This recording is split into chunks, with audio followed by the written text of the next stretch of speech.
Assalamualaikum warahmatullahi wabarakatuh. Selamat siang, salam sejahtera untuk kita semua. Terima kasih kami ucapkan atas kehadiran Profesor, Dokter, dan sejawat sekalian. Terima kasih juga kepada pembicara yang sudah hadir di tengah-tengah kita, Ketua Satgas COVID-19 IDAI, Dr. Yogi Prawira, spesialis anak konsultan. Apa kabar, Dok? Baik, Alhamdulillah, Dokter Rati. Alhamdulillah. Juga telah hadir Ketua IDAI Banten, kebanggaan kita, Dr. Didik Wijayanto, spesialis anak. Selamat siang, Dok. Selamat siang, Dokter Ati. Wah, ini si ilmiah kita yang baru di Banten, luar biasa, langsung gaspol di Banten ini. Baik. Profesor, dokter, dan sejawat sekalian, kita menyadari bahwa pandemi COVID belum berakhir, dan saat ini angka kejadiannya sedang meningkat lagi. Untuk menyikapi kondisi ini, kami dari anggota IDAI Banten menyadari bahwa perlu diadakan penyegaran dan pemutakhiran ilmu mengenai tata laksana pasien anak dengan COVID-19. Oleh karena itu, kami mengadakan acara ilmiah pada siang hari ini, dan kami berharap dapat menjadi sarana untuk menambah ilmu dan berdiskusi. Tanpa berpanjang-panjang lagi, mari kita awali acara ilmiah siang hari ini dengan mendengarkan sambutan dari Ketua IDAI Banten, yaitu kepada Dr. Didik Wijayanto, spesialis anak. Saya persilahkan. Baik, terima kasih Dokter Ratih. Yang terhormat, para guru besar, para guru-guru kami, teman sejawat, Dr. Yogi Prawira, spesialis anak konsultan, Ketua Satgas COVID PPIDAI, dan juga Dr. Ratih, selaku moderator kita hari ini. Seperti biasa, IDAI Banten kembali mengadakan acara bincang-bincang ilmiah. Namun kelihatannya topiknya masih seputar 3 tahun yang lalu, yaitu tentang COVID. Tentunya dari waktu ke waktu coronavirus ini bermutasi dan selalu ada update di bidang ilmu pengetahuannya maupun virusnya sendiri. Berbagai teori, berbagai protokol, tentunya teman-teman sejawat sekalian sudah hafal. Ya. Namun di sini ada sedikit yang berbeda. Apa yang kita harus lakukan nih? Yang pasti-pasti aja deh, yang mudah dilaksanakan, yang applicable. Artinya bisa dikerjakan oleh teman-teman sejawat di seluruh Indonesia. Nah, itu yang kita ingin sampaikan di hari ini. Dan kita sangat beruntung sudah hadir di tengah-tengah kita, Dr. Yogi. Assalamualaikum, selamat siang Dr. Yogi. Waalaikumsalam warahmatullahi wabarakatuh. Terima kasih atas Dr. kehadirannya, menyempatkan di tengah-tengah kesibukannya, waktunya diberikan untuk IDAI Banten dan juga teman-teman sejawat se-Indonesia. Kita tahu persis bahwa Dr. Yogi ini sibuknya luar biasa. Nggak sesibuk Mas Didik lah. Ada. Kalau ada COVID di RSCM, Dr. Yogi dikonsul. Kalau ada harus bicara sama pers, televisi, Dr. Yogi juga.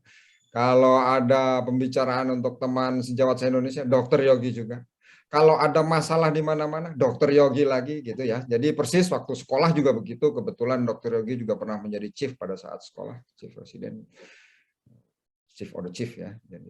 Jadi udah biasa kayaknya suasana sibuk seperti ini. Tapi terima kasih Dr. Yogi ini yang fansnya banyak Mahmudnya, ya. Dokter udah ganteng, pinter, waduh, baik hati lagi. Jadi udah kebanggaan ibu-ibu lah, udah pokoknya udah fansnya kalau di IG mah udah banyak banget deh, susah.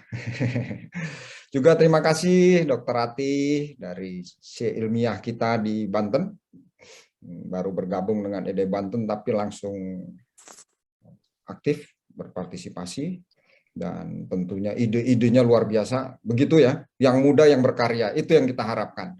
Jadi sebaik-baiknya manusia adalah yang paling banyak manfaatnya. Mudah-mudahan kita menjadi manusia yang seperti itu semua. Nah,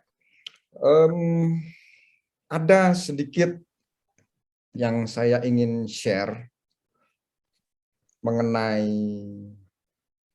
ini boleh share screen ya? Boleh share screen nggak? Silakan, Dok. Aku sedikit flexing tanganku bolong, plasterku tutupan sini aja, jadi kamu megang. Tapi, oke, baik. Terima kasih. Jadi ada setiap minggu sejak tahun 2019, PPIDAI selalu punya data. Paling tidak raw data mengenai update dari minggu ke minggu kondisi pasien anak dengan COVID di Indonesia. Ya. Kondisi ini sempat turun. Dr. Yogi juga ikut laporan terus dari awal, dari 2019, dan sebagai supervisor kita semua, kalau ada masalah ngadunya ke Dr. Yogi semua. Oleh sebab itu, pas banget ini kita saat ini memang Dr. Yogi yang menyampaikan. Jadi jangan sungkan-sungkan teman sejawat sekalian seluruh Indonesia apabila ada masalah, Dr. Yogi siap. Siap nggak siap maksudnya.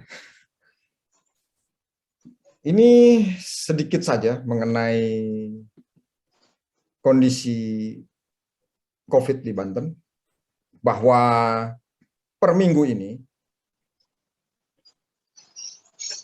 tiba-tiba mendadak ada 2.644 kasus. Minggu lalu itu 1.118. Dan minggu yang lalunya lagi sekitar 500-an. Minggu yang lalunya lagi 100. Sempat kita mengalami 0 kasus di Banten itu. Artinya apa? Bahwa walaupun sempat di televisi dikatakan kontroversi bahwa kita masuk gelombang ketiga, kita belum masuk gelombang ketiga. Kenyataannya raw data di Banten, walaupun ini belum seluruhnya, paling tidak menggambarkan peningkatan yang begitu tajam kasus COVID pada anak di Banten. Per minggu ini 2.644. Kalau dilihat grafiknya sendiri, melejit. Kita sempat 0 untuk beberapa minggu, 21 Desember, 28, 4 Januari, ya. Kemudian 11 Januari, tapi naik mendadak tinggi. Dari 2.644 ini 1.197 dari Tangerang Selatan dan 1.447 dari Tangerang Kota. Ini belum dari Rumah Sakit Umum Banten, masih ada beberapa bayi yang terkonfirmasi COVID sekitar tambahan 2. Belum lagi ada kasus MIS-C di Rumah Sakit Cilegon, gitu, sekitar 10 kasus. Artinya tentunya kalau saya bilang waspada sudah basi ya. Dari 2019 juga dokter anak waspada semua. Ini menyampaikan data saja. Yang bisa menyelamatkan kita hanya masker dan vaksinasi. Namun demikian tidak ada laporan kasus meninggal. Dan mengenai laporan vaksinasi di Banten sendiri, penambahannya tidak banyak. Per minggu ini untuk usia 12-18 tahun hanya bertambah 43 suntikan untuk dosis pertama dan sekitar 140-an untuk dosis kedua. Sedangkan vaksinasi anak 6-11 tahun per minggu ini hanya bertambah 12 untuk dosis pertama dan bertambah 360 untuk dosis kedua. Anggota IDAI cabang Banten sempat kosong, nggak ada yang terinfeksi, semuanya alhamdulillah sehat-sehat. Namun per minggu ini ini belum diupdate, ada 3 yang terkonfirmasi walaupun gejalanya ringan. Itu yang dapat saya sampaikan mengenai kondisi terkini di Banten. Saya rasa itu yang dapat saya sampaikan, Dr. Yogi dan Dr. Rati. Mohon maaf kalau kepanjangan saya ngomongnya, kalau udah di depan kamera suka lupa berhenti. Mudah-mudahan apa yang saya sampaikan ini barusan bisa membuka wawasan bahwa kita masuk ke gelombang ketiga. Yang bisa menyelamatkan kita hanya masker dan vaksinasi. Screening, tracing, akhirnya ya begini-begini lagi. Mudah-mudahan teman sejawat semua seluruh Indonesia selalu dalam lindungan Allah Subhanahu wa taala, tetap bekerja. Tentunya Gusti Allah Mboten Sare, kita bekerja melindungi anak-anak, yakin bahwa kita juga akan dilindungi oleh Allah Subhanahu wa taala. Wassalamualaikum warahmatullahi wabarakatuh. Waalaikumsalam warahmatullahi Salam wabarakatuh. warahmatullahi wabarakatuh. Terima kasih kepada Dr. Didik. Baik, selanjutnya sesuai dengan anjuran Ikatan Dokter Indonesia dan Ikatan Dokter Anak Indonesia, bahwa pada setiap seminar atau simposium perlu disegarkan masalah etika kedokteran.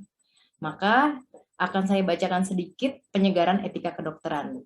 Untuk kali ini materi etik akan mengambil fokus pada pasal 20 Kode Etik Kedokteran Indonesia. Sebentar saya coba share screen.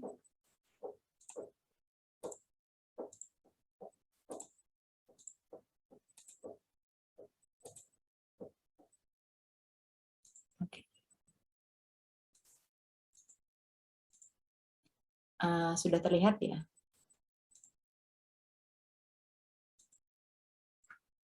Baik, mengenai pasal 20, yang pertama, tujuan dokter memelihara kesehatannya adalah agar dokter tetap sehat dalam menjalankan tugasnya, dapat menjadi pendidik dan panutan bagi pasien dan masyarakat, tidak memberi resiko kepada pasien yang bisa dihindari, yaitu mencegah penularan dan mencegah bahaya bagi pasien. Setiap dokter wajib selalu memelihara kesehatannya supaya dapat bekerja dengan baik. Yang kedua, seorang dokter harus menyadari, walau tanpa dirasa, bahwa praktek yang sukses dan ramai telah mendorong dokter yang bersangkutan untuk bekerja secara berlebihan, sehingga dapat mengganggu kesehatan pribadinya. Yang ketiga, dokter wajib mengundurkan diri berpraktik atau mengurangi kompetensi untuk keselamatan pasien apabila ada suatu sebab yang mengakibatkan gangguan dalam menjalankan profesi. Yang keempat, seorang dokter wajib menjadi teladan dalam pelaksanaan perilaku sehat, seperti menjaga kebugaran fisik, mental, spiritual, menghindari kebiasaan yang mengganggu kesehatan, mengkonsumsi makanan berlebihan, dan juga bergaul atau duduk bersama dengan orang yang tidak bermoral. Yang kelima, pelanggaran kewajiban ini dikategorikan sebagai tindakan tercela secara kehormatan profesi. Contoh perilaku dokter yang melanggar pasal ini antara lain, 1. Pasien terlalu banyak. 2. Minum minuman beralkohol. 3. Tidak berolahraga. 4. Makan terlalu banyak sehingga berat badan berlebih. 5. Masih berpraktik walaupun telah terjadi gangguan fungsi luhur karena usia atau terserang penyakit. Demikian penyegaran etika kedokteran kali ini, semoga dapat diamalkan dalam praktik sehari-hari. Selamat mengikuti seminar atau simposium, semoga bermanfaat. Baik.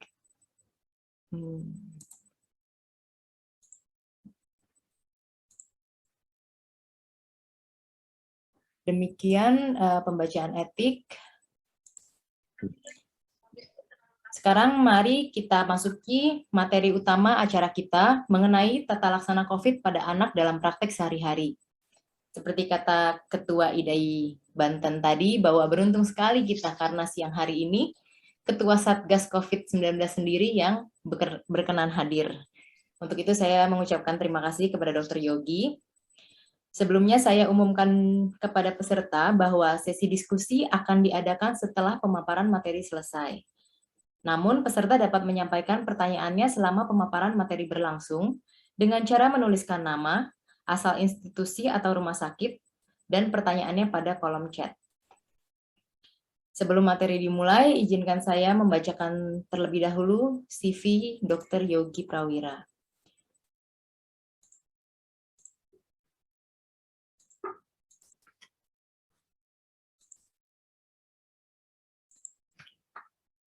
Dr. Yogi Prawira, spesialis anak konsultan, adalah seorang konsultan emergensi dan rawat intensif anak atau ERIA yang saat ini bekerja sebagai staf pengajar di Divisi ERIA Departemen Ilmu Kesehatan Anak FKUI RSCM Jakarta. Beliau merupakan anggota tim transplantasi hati pediatri RSCM yang merupakan pelopor transplantasi organ pada anak di Indonesia. Beliau juga tergabung dalam tim Integrated Cardiac Center khususnya dalam penanganan perioperatif pasien anak yang akan menjalankan bedah jantung. Dr. Yogi telah memperoleh berbagai penghargaan untuk penelitian dan publikasinya. Saat ini, beliau aktif sebagai anggota Satgas Area di IDAI, menjadi sukarelawan dalam berbagai kegiatan sosial saat bencana alam maupun kegiatan sosial di daerah terpencil. Beliau juga konsisten berperan aktif dalam kegiatan-kegiatan pendidikan dan pengajaran, baik di dalam rumah sakit, seperti mengajar trainee, residen, mahasiswa, dan perawat, maupun di luar rumah sakit. Selama masa pandemi COVID ini, beliau menjabat sebagai Ketua Satgas COVID IDAI. Baik, kepada Dr. Yogi, saya persilahkan untuk menyampaikan materinya. Terima kasih banyak, Dr. Ratih. Bismillahirrahmanirrahim. Assalamualaikum warahmatullahi wabarakatuh. Selamat siang. Sebelumnya, terima kasih atas undangannya, Dr. Didik. Ya. Mas Didik, saya biasa memanggilnya. Ini senior saya nih, waktu sekolah dulu ya. Kalau Dr. Ratih ini junior SMA ini, walaupun nggak ketemu ya. Ya, saya seniornya tapi pinteran Yogi. Iya. Izin, apakah slide saya terlihat? Terlihat, Dok. Sudah terlihat. Baik. Oke, jadi kita punya waktu kira-kira kalau nggak salah sampai jam 2:30 ya, Dr. Ratih ya. Ya, Saya akan betul. mulai dengan paparan materi, kemudian nanti akan ada kasus ya yang dihadapi oleh salah satu sejawat kita di IDAI Banten sendiri ya.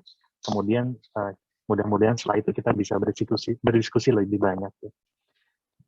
Jadi kalau dulu ya di awal-awal kita sering kali kita kalau bicara COVID tuh ngomongin seperti orang buta yang lagi pelajari gajah ya. Nah tapi seperti tadi Dr. Didik bilang dari 2019 loh, 2020, 2021, 2022. Nah ini harusnya ini cerita lama ya. Saat ini bertahap kita sudah mulai bisa tadi tahu patofisiologinya, kemudian menentukan kapan anak ini tanda bahaya dan perlu ke rumah sakit, kemudian kapan perlu diberikan antivirus, kapan diberikan antikoagulan, kapan perlu diberikan steroid dan sebagainya gitu ya. Mudah-mudahan setelah ini kita sudah punya gambaran yang lebih jelas gitu, sehingga tidak tadi over treatment tapi juga tidak under treatment. Jadi kan prinsip penanganan pandemi ini kan kita tetap harus waspada, tapi juga tidak meremehkan. Nah, untuk bicara anak, sejawat semua tentu tahu ya, setiap kelompok usia ini punya masalah yang berbeda-beda. Mulai dari neonatus ya, sampai dengan remaja. Gitu. Nah, kalau bicara COVID, itu kan ada stadium-stadiumnya. Jadi penting sekali untuk tahu timeline. Ya, kira-kira anak yang ada di hadapan kita ini, itu ada di fase akut, kira-kira 2 minggu pertama ya, subakut ya, sesudah 2 minggu, atau post-COVID syndrome, ya, sesudah 12 minggu. Ya.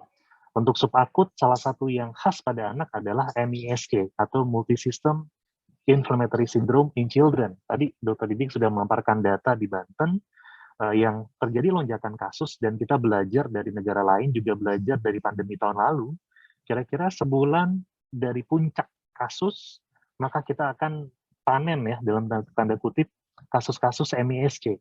Jadi kita harus meningkatkan alarm kita kalau bertemu dengan anak-anak dengan klinis sesuai dengan MISK yang nanti akan kita bahas.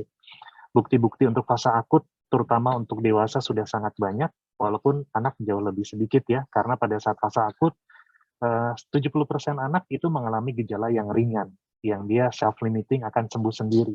Tapi memang ada sebagian yang mengalami gejala memburuk, seringkali anak-anak dengan komorbid. Ya.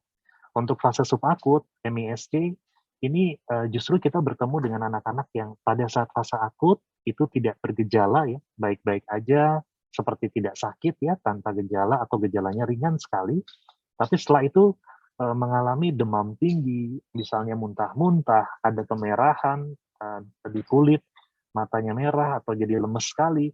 Nah, ini kita harus langsung menyingkirkan kemungkinan MISC salah satunya. Nah, ini data dari luar. Sebenarnya di UK ya, di Inggris itu sudah terjadi peningkatan proporsi anak yang dirawat selama gelombang Omicron yang sudah terjadi lebih awal dari kita. Dan terutama usia di bawah 1 tahun dengan gejala sedang. Di Amerika, cakupan atau proporsi anak dirawat inap itu sekitar 5% dari semua rawat inap COVID, dan ini meningkat 4 kali lipat, lebih tinggi. Jadi kalau tadi sudah ada peningkatan jumlah kasus COVID pada anak, maka mungkin sekali proporsi yang dirawat juga akan meningkat. Jadi ini laporannya ya, di 2 minggu terakhir di Amerika, itu anak-anak mewakili 25% dari total kasus yang dilaporkan secara mingguan. Ya.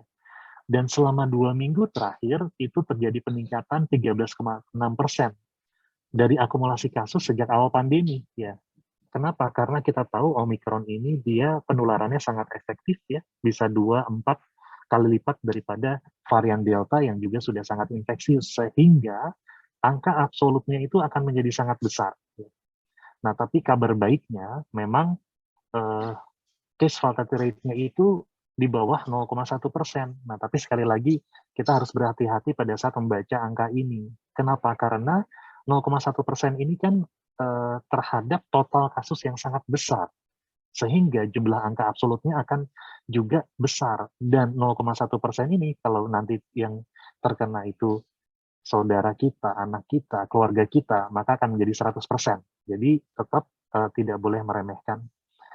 Nah, ini kita lihat bulan Juli 2021, kira-kira pada saat puncak pandemi tahun lalu, proporsi anak yang dirawat ya 6-18 tahun, saya fokus di sini karena anak-anak yang sudah mulai sekolah nih, itu 9,7%. Bagaimana dengan Februari tahun ini? Itu sudah meningkat ya, menjadi 13,3%. Bahkan kita belum sampai di puncak gelombang ketiga. Ya. Jadi sekali lagi hati-hati untuk sejawat-sejawat yang juga tetap berpraktek ya selama pandemi ini. Ada satu hal yang sampai saat ini kita masih belum tahu pasti ya, apakah Omikron ini akan menyebabkan MISC menjadi lebih banyak ya. Dan kalau pada saat gelombang Delta yang lalu itu kan kejadiannya sekitar 2-10 per 100.000 kasus ya. Di Jakarta sendiri laporannya ada sekitar 30-50 kasus sejak bulan Juli 2021. Nah, dengan Omikron yang tadi menyasar anak-anak lebih banyak, apakah nanti kita akan panen kasus MISC? Kita masih belum tahu. Nah, ini data sekali lagi dari Amerika. Saya sangat berharap ya kalau melihat tadi paparan dari Mas Didik ya, Banten itu punya platform yang cukup baik. Mudah-mudahan nanti data-data seperti ini bisa didapatkan dari teman-teman IDAI Banten ya, dan bisa diadopsi secara nasional gitu. Jadi kita punya karena kan kalau bicara bagaimana menangani musuh ya, kita harus tahu pemetaannya. Salah satunya dengan platform yang sifatnya real time. Nah, ini ternyata total kasus MISC di Amerika sekitar 6.800, kematian sekitar 59 ya. Jadi cukup banyak sebenarnya. Nah, belum lagi bicara long COVID ya. Ternyata beberapa anak ya dikatakan mencapai lebih dari 10% dari anak-anak yang tadinya gejala ringan, gejala sedang, atau sebagian yang gejala berat, setelah 12 minggu kok masih gampang capek gitu ya. Ada yang melaporkan brain fog ya. Brain fog itu kayak apa ya, nggak fokus gitu ya, kesulitan mengikuti pelajaran. Nah, jadi sekali lagi pencegahan adalah yang paling utama. Nah, sekarang bicara seandainya memang sudah terpapar dan sudah terinfeksi, ada beberapa perubahan dari tata laksana 5OP. Teman-teman sejawat tentu sudah punya bukunya ya, PDF-nya sudah disebarkan dari awal Februari ini, edisi keempat, dan sebentar lagi akan diadapt oleh Kementerian Kesehatan. Untuk kriteria diagnosis Omikron itu sesuai dengan panduan dewasa, ya. Kriteria swab juga sesuai dengan panduan dewasa. Kriteria selesai isolasi juga sesuai dengan panduan dewasa. Tapi ada beberapa yang sedikit berbeda. Antibiotik, kita tahu COVID-19 penyebabnya adalah virus. Sehingga seandainya tidak ada koinfeksi, tentu antibiotik tidak rutin diberikan. Jadi tetap diperhitungkan kasus demi kasus. Kalau klinis dan lab mengarah ke bakteri atau dengan komorbid, mungkin kita bisa pertimbangkan. Oseltamivir juga sudah tidak digunakan. Sebenarnya sejak awal kita tidak pernah menggunakan oseltamivir untuk COVID-19, tapi seandainya ada koinfeksi dengan influenza. Nah, tapi untuk saat ini, akhirnya kita putuskan untuk dikeluarkan dari tata laksana COVID-19 karena ada overuse. Ya. Kemudian plasma convalescence juga dihilangkan karena ternyata tidak berbeda bermakna angka kesembuhannya. Ada tambahan antivirus untuk anak di atas 12 tahun, ada tambahan Janus kinase inhibitor, ya. IVIG dosisnya juga berubah pada MISC, steroid, dan long COVID. Baik, sekarang kita bicara tentang klinis nih. Pada fase akut tadi ya, di 2 minggu pertama, itu sebagian besar ringan. Kebanyakan tidak menimbulkan gejala atau gejala ringan. Tapi anak-anak yang punya kondisi medis yang mendasari, anak-anak dengan obesitas, ya, dengan gangguan paru kronik dan sebagainya, maka itu resiko untuk mengalami keadaan yang berat. Mulai dari gagal respirasi, ARDS, gejala neurologi, ya, kejang, koagulopati, dan shock. Nah, jadi kita harus berhati-hati pada kondisi yang memiliki komorbid. Kemudian pada fase subakut, maka kita harus hati-hati dengan kondisi yang terkait MISC.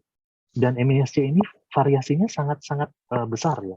Mulai dari dia hanya demam persisten dan gejala ringan, ya, tapi ada peningkatan marker inflamasi, sampai dengan klinis Kawasaki yang teman-teman sejawat tentu sudah tahu tentang kriteria Kawasaki, ya, dan MISC yang berat. Jadi MISC berat itu biasanya ada keterlibatan jantung. Seringkali ditemukan dengan kondisi shock, datang ke IGD lemas, ya, nggak bisa jalan. Nah, hati-hati ya, anaknya dengan klinis shock, salah satunya pikirkan kemungkinan MISC. Kemudian kita bedakan berdasarkan derajat gejala. Jadi tata laksana tergantung klinis, ya. Kembali karena kita adalah klinisi, jadi tidak ada satu terapi yang one size fit all gitu, tapi berdasarkan klinis anak yang kita hadapi. Apakah dia tanpa gejala? Jadi hasil uji COVID-nya baik swab antigen maupun PCR positif tanpa ada tanda dan gejala klinis. Apakah dia gejala ringan? Gejala ringan seandainya ada ISPA, demam, fatigue, mialgia, batuk, nyeri, tenggorok, pilek, dan bersin. Dan pada varian Omicron ini memang dia dominan di gejala di saluran pernafasan atas, gitu. Beberapa kasus mungkin tidak disertai demam atau justru mengalami gejala saluran cerna. Ini ada juga dilaporkan ya, mual, muntah, nyeri perut hebat, diari, gejala non-respiratory. Nah, kalau kasusnya seperti ini ya, anaknya masih bisa beraktivitas ya, maka ini masuk ke gejala ringan. Begitu ada tanda klinis pneumonia, salah satunya demam, batuk, dan nafas cepat ya. Misalnya, anak di atas 5 tahun ya, termasuk remaja, nafasnya di atas 30 kali per menit, maka ini sudah masuk gejala sedang. Ya, jadi bukan ringan lagi. Bisa disertai rongki, bisa tidak, bisa ada tanda distres nafas, bisa ada hipoksemia, bisa tidak. Ya, tapi demam, batuk, nafas cepat sudah masuk ke gejala sedang. Bagaimana dengan gejala berat? Begitu dia sudah ada penggunaan otot-otot bantu pernafasan ya, napas cuping hidung, sianosis, ada retraksi, ada tanda gejala bahaya umum, tadi kejang, penurunan kesadaran, muntah profuse, tidak dapat minum, dengan atau tanpa gejala respiratori, maka ini sudah berat. Beberapa anak mengalami desaturasi walaupun klinisnya belum kelihatan sesak. Nah, hati-hati ya. Jadi kalau kita ukur dengan pulse oximetry saturasi di bawah 95% pada udara ruangan, maka ini sudah dianggap hipoksia, ya, sehingga masuk ke gejala berat yang harus dibawa ke rumah sakit untuk ditentukan lebih lanjut. Untuk kritis, anak yang mengalami perburukan dengan cepat, ya, tadinya masih baik-baik saja, masih bisa video call sama orang tuanya gitu ya, tapi kemudian cepat sekali memburuk, paru-parunya white out gitu, putih semua, harus diintubasi, bahkan tidak respon gitu. Atau anak-anak yang tiba-tiba mengalami shock ya, beberapa dengan masalah di SSP, encephalopathy, ya. Beberapa masalah di jantung, beberapa masalah di trombosis ya. Kita pernah ketemu yang ada trombosis di intrakranial atau ada trombosis juga di bilik jantung, juga ada gangguan ginjal akut, disfungsi organ multiple atau manifestasi sepsis lainnya. Nah, kemudian MISC.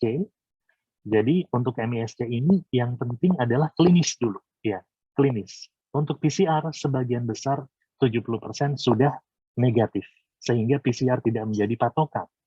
Ya, karena tadi seringkali terjadi sesudah 2 minggu, biasanya antara minggu ke-6 sampai minggu ke-2 sampai minggu ke-6 pasca COVID. Anak usia 0 sampai 18 demam lebih dari 3 hari disertai 2 dari gejala.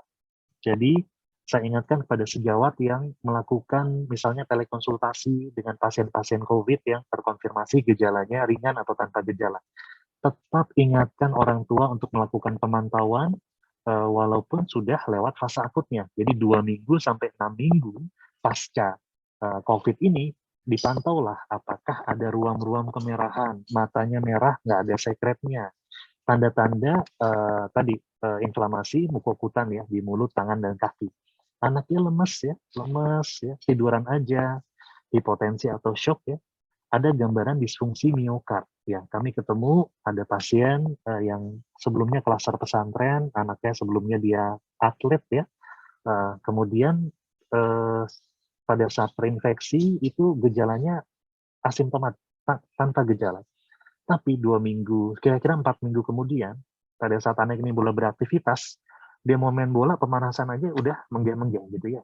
Ternyata sudah terjadi disfungsi miokard. Jadi hati-hati kalau pasca COVID kok malah gampang capek, naik tangga sedikit saja sudah kelelahan, maka singkirkan kemungkinan ini. Ada bukti koagulopati, kalau ini tentu dengan pemeriksaan lab ya, PTA-PTT di dimer, kadang-kadang anak dengan gejala gastrointestinal, diare, muntah, nyeri perut. Jadi kalau ketemu pasien anak yang pasca COVID, ada demam, kemudian timbul ruam-ruam, ada muntah mual, ini sudah masuk ke kriteria klinis. Nah, tentu setelah itu dibawa ke rumah sakit dan kita lengkapi dengan kriteria laboratorium. Apakah ada peningkatan marker inflamasi? Sesederhana laju endap darah, CRP, atau procalcitonin. Tetap singkirkan kemungkinan etiologi lain ya, misalnya Staphylococcus, Streptococcus. Dan apakah ada bukti pernah terinfeksi COVID-19? Disinilah peran tes antibodi ya, yang sayangnya sekarang sudah banyak dihilangkan. Tapi di sini itu berperan penting untuk melihat apakah pasien ini pernah terinfeksi COVID-19 kalau sebelumnya tidak jelas pernah swab positif gitu ya.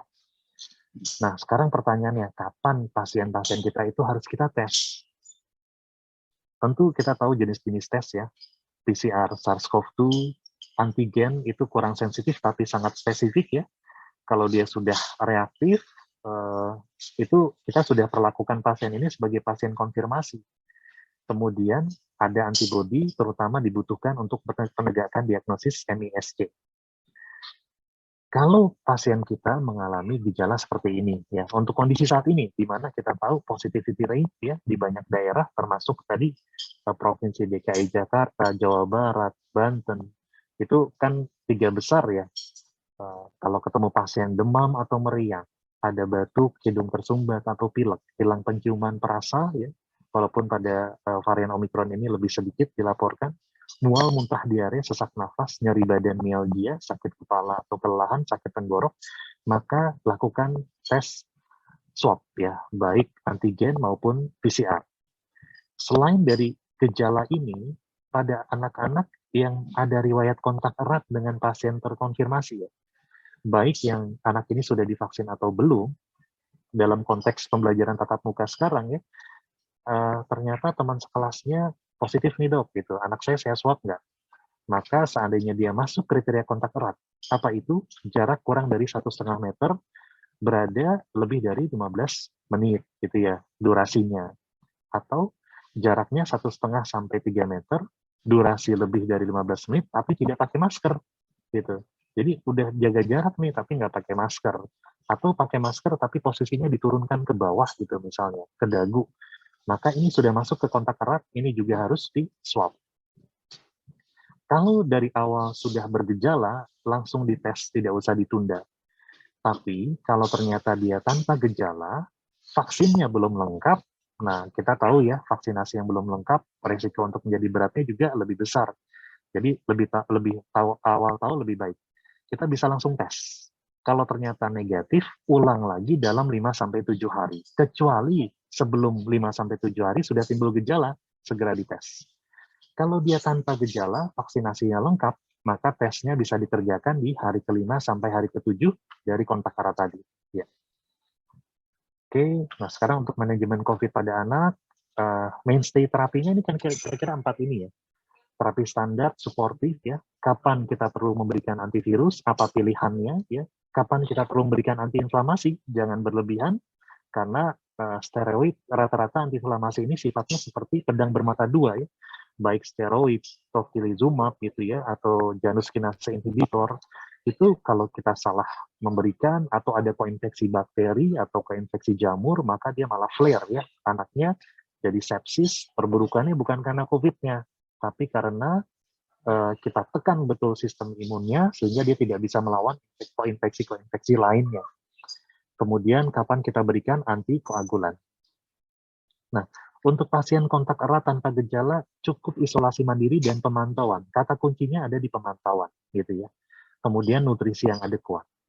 Untuk pasien yang tanpa gejala tapi dia terkonfirmasi ya, atau pasien yang suspek probable confirm dengan gejala ringan, maka tetap isolasi mandiri dan pemantauan ya. Jadi kadang-kadang orang mendengar isoman dipikir udah diam aja gitu ya, padahal yang penting adalah pemantauannya ini, dan itu harus kita ajarkan gitu ya kepada orang tua, kepada pengasuh. Pada anak-anak dengan komorbid, atas pertimbangan khusus, walaupun gejalanya ringan, kita bisa lakukan pemeriksaan darah dan ronsen gitu ya. Kita lihat apakah marker inflamasinya meningkat, apakah ada hiperkoagulabilitas gitu ya. Fotonya mungkin kita juga bisa kerjakan kalau terindikasi pada anak-anak dengan komorbid. Bisa diberikan terapi sportif, vitamin C, D3, zinc. Antivirus itu hanya dipertimbangkan pada anak dengan komorbid. Ya, jadi kalau anak ini baik-baik saja, sehat-sehat saja, tidak punya masalah yang mendasari sebelumnya, sudah tervaksinasi lengkap 2 kali, gejalanya ringan, maka antivirus mungkin belum terindikasi. Tapi kalau dia anaknya dengan obesitas, anaknya dengan asma yang tidak terkontrol, maka kita bisa pertimbangkan untuk memberikan antivirus. Ya. Steroid, antikoagulan, itu juga atas indikasi dan pertimbangan khusus ya, tidak rutin kita berikan, apalagi kalau gejalanya ringan. Nah, untuk buku panduan ini juga sudah beredar ya. Ini sebenarnya panduan untuk awam, jadi kita bisa mengajarkan logbook yang harus diisi selama 14 hari pertama. Apakah gejalanya bertambah atau berkurang, suhunya bagaimana, saturasi bagaimana, cara menghitung nafas ya, kapan kita harus ke dokter, dan keluhan-keluhan lain ya. Ini juga salah satu yang kita bisa ajarkan pada saat telekonsultasi misalnya. Nah, protokolnya tentu ini juga standar ya. Tetap intinya kan kalau sudah sakit jangan menulari orang lain gitu ya. Tanggung jawab kita kalau udah sakit jangan sampai kita menulari orang lain. Caranya dengan mengurangi kontak dengan orang lain, jangan berinteraksi dulu. Gunakan masker walaupun sedang isolasi, jaga jarak, kamar terpisah, cuci tangan, dan pemantauan ini yang penting. Suhu tubuh pagi sore, saturasi oksigen dan nadi. Kapan harus segera ke dokter? Ya, sesuai kelompok usianya. Tadi anak di atas 5 tahun, mungkin kalau saturasinya, nafasnya di atas 30 kali per menit, nah itu sudah cepat gitu ya. ASI tetap direkomendasikan walaupun ibunya positif misalnya, tapi kita tahu ada pasif transfer antibodi dari ASI. Kemudian berikan makanan bergizi, berjemur setiap pagi di bawah sinar matahari langsung dengan pemantauan orang tua. Dan yang penting juga adalah tanda waspada. Kalau anaknya kok tidur terus gitu ya, kemudian dibangunkan hanya buka mata sebentar tidur lagi, ada penurunan kesadaran, segera bawa ke rumah sakit gitu ya. Kemudian teriak sesak, sulit bernafas ya, nafasnya cepat, tersengal-sengal, hidung kembang kempis, ada cekungan di dada. Saturasi oksigen kurang dari 95%, ada kejang, mata merah, ruam leher bengkak, demamnya menetap. Kalau sekarang dengan adanya outbreak DBD, kita juga bisa sampaikan demam lebih dari 3 hari, tetap harus diperiksakan, dibawa, nggak mau makan minum, mata cekung, ada tanda-tanda dehidrasi. Jadi dalam bahasa awam, sampaikan kepada orang tua atau pengasuh apa yang harus dipantau. Nah, untuk tata laksananya, kalau dia sudah derajat sedang, maka sebaiknya sebenarnya tadi tetap diperiksakan dulu ya. Kemudian seandainya memang butuh dirawat, apalagi kalau derajat sedang dengan komorbid, itu sebaiknya dirawat. Setelah pulang dari rumah sakit, tetap melakukan protokol pencegahan infeksi. Ya. Isolasi pun dengan pilihannya ventilasi alamiah atau tekanan negatif. Ya. Setelah boleh rawat jalan, lanjut isolasi mandiri. Pemeriksaan darah, minimal darah perifer lengkap, CRP di dimer. Yang lain-lain sesuai indikasi, sesuai dengan komorbidnya. Ronsen juga diperiksakan, ya. Suplementasi tetap diberikan. Antivirus spesifik kalau PCR positif, pilihannya adalah remdesivir, alternatifnya favipiravir atau nirmatrelvir untuk di atas 12 tahun. Antibiotik jika ada dukungan laboratorium mengarah ke bakterial atau komorbid, atau ada koinfeksi. Pemberian steroid itu sesuai indikasi, terutama pada anak-anak yang ada peningkatan kebutuhan oksigen, maka steroid terindikasi. Pemberian antikoagulan nanti akan ada algoritmenya, support oksigen sesuai dengan indikasi, lain-lain sesuai dengan komorbid. Bagaimana dengan kasus yang berat dan kritis, MISC ya? Jadi beberapa sejawat kita di IDI Banten juga merawat nih pasien-pasien anak dengan MISC yang kondisinya juga berat dan kritis gitu ya. Maka isolasi sebaiknya dengan ventilasi tekanan negatif ya. Kemudian kalau memang nyatakan boleh rawat jalan itu lanjut isolasi mandiri. Periksa darahnya kita periksa lengkap ya, termasuk fungsi ginjal, fungsi hati, elektrolit ya. Kemudian coagulation profile lengkap termasuk fibrinogen, PPA-PPT di dimer ya. Marker inflamasi, ferritin, kadang-kadang CRP-nya rendah, ternyata ferritinnya meningkat hebat gitu. LDH, cardiac marker seperti troponin, NT-proBNP, ini juga kita periksakan pada kasus-kasus yang berat kritis atau MISC. Ronsen echo untuk suplementasi bisa berikan secara oral, enteral atau intravena. Antibiotik pilihan pertama remdesivir, alternatifnya favipiravir ya. Pada kasus yang berat kritis, antivirus ya. Antibiotik sesuai indikasi, steroid juga sesuai indikasi. Seringkali pada kasus berat dan kritis ini memang bisa diberikan. Antikoagulan algoritmenya IVIG dengan pertimbangan khusus, tocilizumab dengan pertimbangan khusus, jadi ini tidak rutin diberikan, harus betul-betul didiskusikan ya. Support oksigen sesuai indikasi, lain-lain sesuai dengan komorbidnya. Nah, sekarang update tentang obat-obatan. Untuk favipiravir, ini adalah alternatif kalau remdesivir tidak tersedia. Mulai bisa diberikan dari derajat ringan dengan komorbid atau imunokompromis ya. Jadi derajat ringan sedang, kalau pasiennya dengan komorbid, imunokompromis, maka boleh dipertimbangkan pemberian favipiravir untuk mempercepat viral clearance-nya. Ya. Ini dosisnya yang sedikit berbeda adalah kalau di atas 35 kg, loading dose-nya ini dan dosis lanjutannya sudah seperti dewasa. Hari pertama 2 kali 1.600, hari selanjutnya 600 mg tiap 12 jam. Dan cukup diberikan selama 5 hari saja. Ya, cukup 5 hari saja. Oke.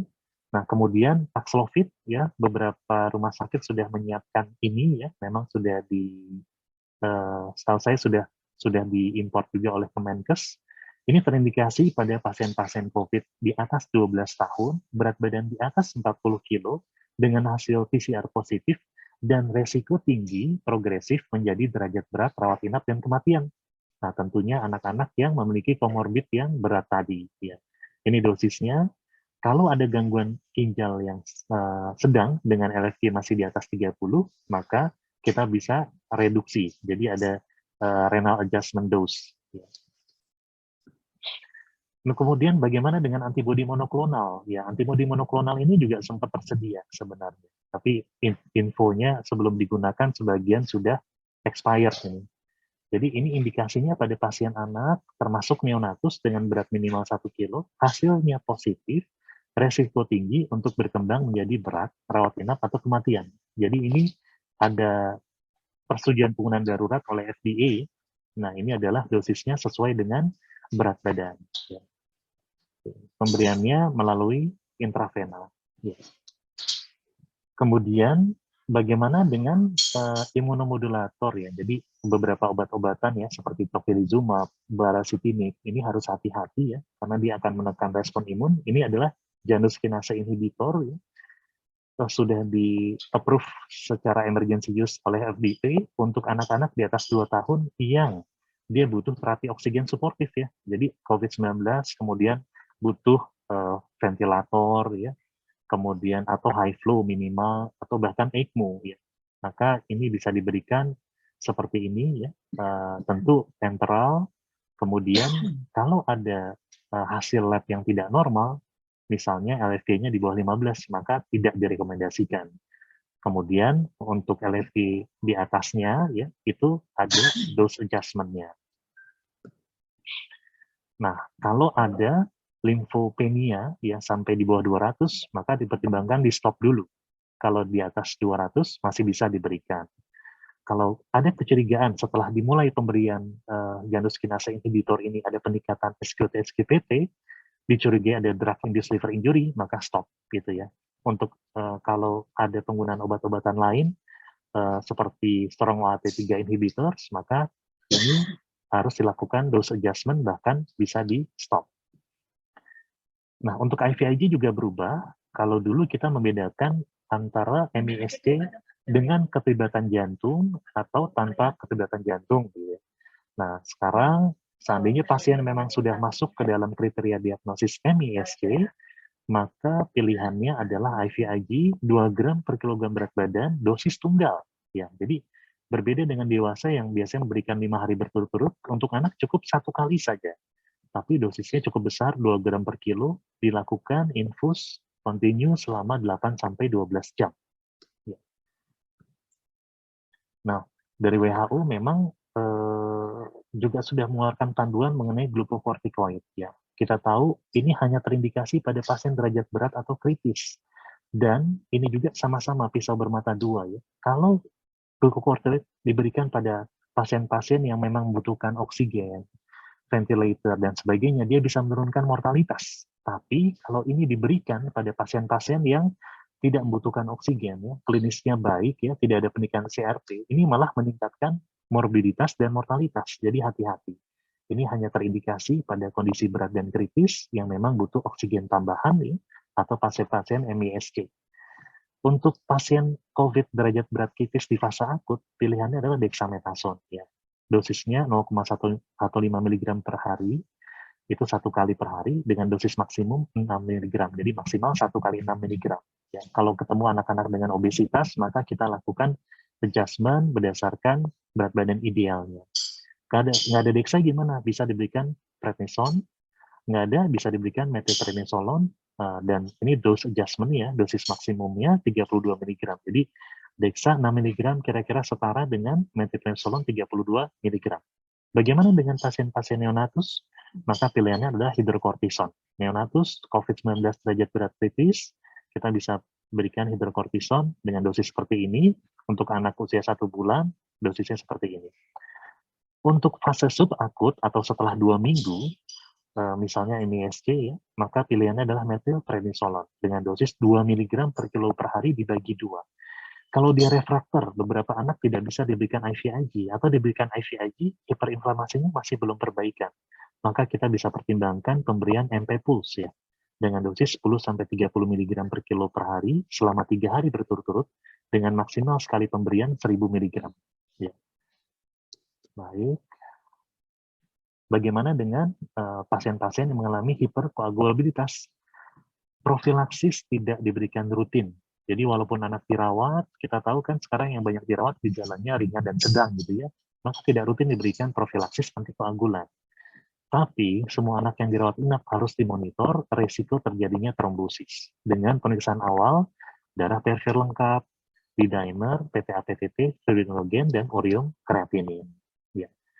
Apa itu faktor risiko trombosis? Misalnya ada riwayat trombotik vena di keluarga di first degree relatif. Pasien ini dipasang CVC atau alat-alat invasif ya, intravaskuler intrakardia. Pasiennya tiduran aja ya, nggak bisa bergerak. Atau ada keganasan yang saat ini masih aktif ya, belum remisi.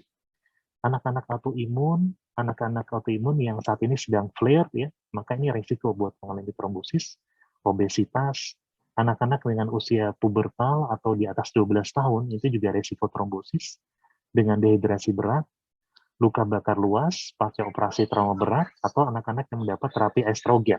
Ya. Profilasis tidak diberikan kalau pasien kita ternyata trombositnya di bawah 50.000. Jangan. Pasien kita ternyata fibrinogennya rendah, tidak diberikan. Klinis jelas ada perdarahan aktif, tentu kontraindikasi. Atau pasiennya sudah mendapatkan asetil salisilat di atas 5 mg per kilo per hari. Atau pasien ada rencana tindakan bedah atau operasi, maka ini jangan diberikan. Ya.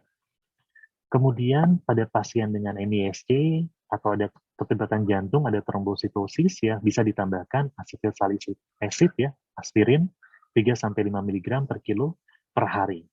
Kalau terbukti ada trombosis atau emboli pulmonal, atau secara klinis kita duga ada trombosis, maka antikoagulannya dosis terapi, jadi bukan tromboprofilaksis.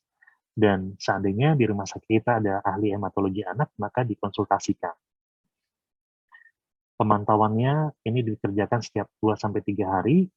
Pemeriksaan ini untuk melihat derajat keparahan penyakit, jadi bukan untuk dose adjustment. Kemudian kita pantau klinis, apakah ada trombosis atau emboli paru.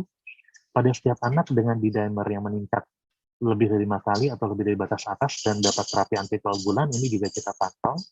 Sebaiknya lakukan USG Doppler ekstremitas ya untuk memastikan apakah ada gejala trombosis, ada trombosis. Nah, ini rekomendasi antitrombotik kurang lebih sama ya. Kalau dia rawat inap, lihat apakah dia perlu gejalanya sedang atau perlu oksigen tambahan, periksa di dimer. Kalau di atas 5 kali lipat, lihat apakah ada faktor risiko ya. Kalau misalnya dia di dimer di atas 5 kali ya, atau di dimernya tidak di atas 5 kali tapi ada faktor risiko tambahan, maka kita berikan trombofilaksis dengan pilihannya enoxaparin. Tapi hati-hati kalau ada gangguan fungsi ginjal, maka ada dose adjustment ya. Lakukan pemeriksaan radiologi memastikan apakah memang ada trombosis. Kalau terbukti ada trombosis dikonfirmasi secara radiologis, maka dosisnya dinaikkan menjadi terapi antikoagulan ya. Ini dosisnya lebih tinggi.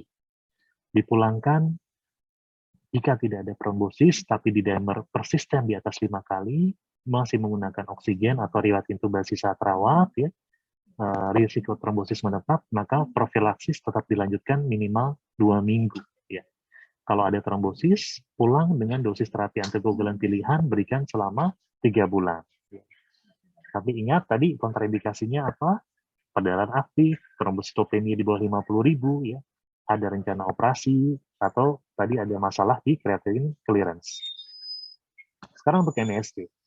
Ini algoritma yang sebenarnya sederhana ya, tapi tadi penting untuk kita tahu timeline-nya. Kapan sih anak ini pertama kali didiagnosis COVID ya, sehingga apakah sekarang masuk ke time frame mengalami MISC tadi, 2-6 minggu kemudian. Jadi apakah anak punya demam yang tidak kunjung turun, kadang-kadang hiperpireksia, ya ada hubungan epidemiologi terhadap SARS-CoV-2 ya. Setidaknya 2 dari gejala klinis bawah ini, ruam, gejala mual muntah, saluran cerna, edem di tangan kaki, perubahan mukosa oral ya, bisa seperti strawberry tongue, konjungtivitis non purulen ya, nggak ada sekretnya, matanya merah, limfadenopati, lehernya bengkak ya, gejala neurologis. Kalau ada, kita tetap cari kemungkinan lain ya. Pertimbangkan investigasi terhadap MIST. Anak mengalami shock dengan penyebab yang tidak jelas, evaluasi diagnosis komplit terhadap MIST. Kalau tidak, maka kita mulai dengan screening. Screening awalnya bisa darah perifer lengkap, laju endap darah, CRP, PCR atau serologi. Ya. Kemudian kalau memang ada hasil hiperinflamasi ya, CRP di atas 5, laju endap darah di atas 40, ya satu dari beberapa parameter di bawah ini ya. Kadang-kadang ada absolute lymphocyte count-nya di bawah 1000, trombositopenia di bawah 150.000. Kami pernah menerima rujukan dari sejawat yang merawat pasien yang diduga sebagai DBD. Tapi setelah hari ke-6, hari ke-7, demamnya masih naik turun dan trombosit itu cenderung tambah turun ya. Ternyata setelah dievaluasi, pasien ini mengalami MISC. Begitu mendapat terapi steroid pada waktu itu, maka dia mengalami perbaikan yang signifikan. Ya, tapi tetap lakukan evaluasi komplit terlebih dahulu, periksa kardiak marker, marker koagulasi, bukti adanya infeksi SARS-CoV sebelumnya. Nah, ini kalau memang dia suspek atau confirm MISC, tetap stabilisasi awal dan terapi suportif. Imunomodulatornya bisa diberikan IVIG 2 gram per kilo berdasarkan berat badan ideal. Bisa ditambahkan glukokortikoid, pilihannya methylprednisolone ya, atau kalau refraktor dengan IVIG bisa diberikan methylprednisolone pulse. Anakinra, infliximab, tocilizumab ya, antagonis reseptor interleukin 6, ini semua hanya terindikasi, ini antagonis reseptor interleukin 1. Kalau memang ada bukti ya, memang ada peningkatan IL-6, IL-1, dan klinisnya memang berat, maka kita bisa pertimbangkan, tapi pastikan tidak ada koinfeksi bakteri atau jamur ya, karena begitu pasien dengan infeksi jamur kita berikan obat-obatan ini, maka dia akan menjadi infeksi jamur invasif ya. Kemudian terapi antiplatelet, aspirin, ini diberikan untuk semua MISC, antikoagulan, profilaksis pada kondisi yang disfungsi ventrikel ringan, tapi kalau sudah ada disfungsi ventrikel sedang hingga berat, ya, ada iskemi miokard, maka dosisnya terapetip. Pada neonatus sebenarnya tidak banyak perubahan, ya. Status neonatus sangat ditentukan oleh status ibunya pasca terminasi kehamilan. Kalau neonatus tanpa gejala, kita screening swab segera, idealnya 2 kali, interval minimal 24 jam. Negatif 2 kali berturut-turut, maka diagnosis COVID-19 disingkirkan. Kalau bergejala, periksa lab dan pencitraan untuk membuktikan apakah memang terinfeksi COVID dan apakah ada penyakit lain, ya. Diagnosis disingkirkan kalau sudah swab negatif 2 kali berturut-turut, ya. Kalau dia terjadi atau gejala maupun swab positif kurang dari 72 jam masuk ke awitan dini, kalau lebih dari 72 jam masuk ke awitan lambat, ya. Ini tata laksana di kamar bersalin pada bayi baru lahir.